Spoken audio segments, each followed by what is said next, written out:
Bonjour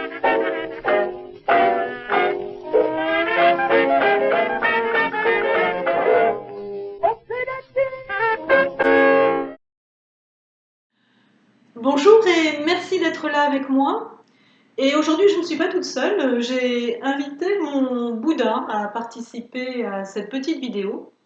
Aujourd'hui, je vais vous raconter une histoire. Elle est peut-être pas très belle, mon histoire. C'est une histoire de mépris que je vais vous raconter. Et pourquoi je vais vous raconter une histoire comme ça? Bien parce qu'en fait, ça fait partie de la vie et je l'ai rencontré il y a pas très longtemps. Mais bon, j'imagine que vous l'avez aussi rencontré, le mépris. Alors, vous savez que quand on est face à quelqu'un de méprisant, on ressent beaucoup d'émotions négatives. La première que l'on ressent, c'est de la colère. C'est pas très agréable de ressentir ce genre d'émotions. Et donc, c'est pour cela que j'aimerais, avec vous, élaborer une nouvelle façon d'envisager le mépris de manière à ne plus patauger dans des émotions qui sont un petit peu négatives et pas très agréables. Alors d'abord, la première question qu'on va se poser, c'est qu'est-ce que le mépris signifie?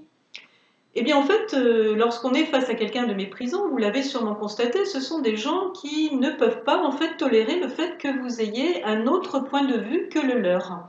C'est-à-dire que si vous ne pensez pas comme eux, c'est pas parce que vous êtes différent d'eux et que vous avez le droit de penser autrement. Non, c'est que forcément vous êtes un idiot et que donc, bien ce que vous dites, c'est complètement stupide parce que eux représentent la vérité suprême.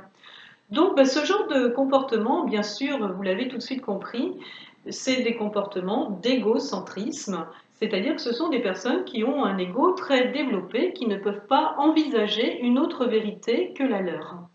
Donc en fait, ce sont aussi des personnes qui sont dans les relations fusionnelles, et donc lorsque l'on n'est pas d'accord avec eux, eh bien ils ne savent plus le gérer, puisqu'on est en train de leur dire, ben non, désolé, on n'est pas toi, je suis moi.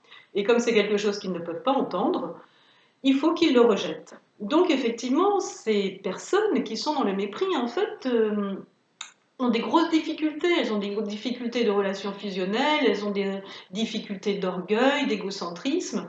Et ben, ma foi, le mépris est la manifestation de tout leur mal-être. Alors, dans cette relation, bien qu'est-ce que l'on peut y faire, nous, puisqu'on est face à ça, à part de s'en protéger?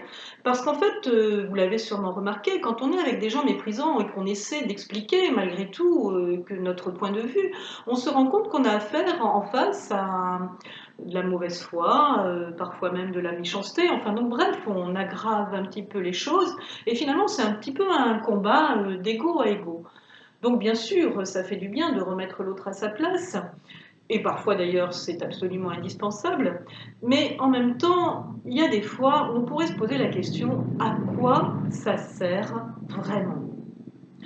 En fait, moi j'aurais presque envie de vous dire que ces personnes méprisantes, eh bien il faut les remercier. Oui, oui, j'ai bien dit remercier, parce qu'en fait, d'emblée, elles vous montrent qui elles sont fondamentalement, on vient de le voir, elles sont des personnes dans la fusion et égocentriques. Alors à moins d'avoir un réel plaisir à rentrer en relation avec ce genre d'individu, qu'est-ce qui reste à faire? Écoutez, personnellement, moi j'envisage la solution de me dire, la personne elle a le droit de ne pas avoir envie de m'entendre, mais moi j'ai aussi le droit de ne pas avoir envie de la subir. Donc en fait, je préfère m'en aller. Et je la plains beaucoup, en fait, cette personne, parce que si tout le monde fait ça, elle va finir par se retrouver toute seule. Et puis c'est peut-être finalement un gros cadeau qu'on lui fera. En la laissant, d'ailleurs, on peut aussi se dire, je ne gaspille pas mon temps, je ne gaspille pas mon énergie, je ne subis pas tout ça. Et puis du coup, je peux donner tout ce temps et toute cette énergie à d'autres personnes qui sont vraiment, vraiment dans l'ouverture et vraiment agréables. Ne perdons pas notre temps. Il est tellement précieux. Merci de votre écoute. À bientôt. Au revoir.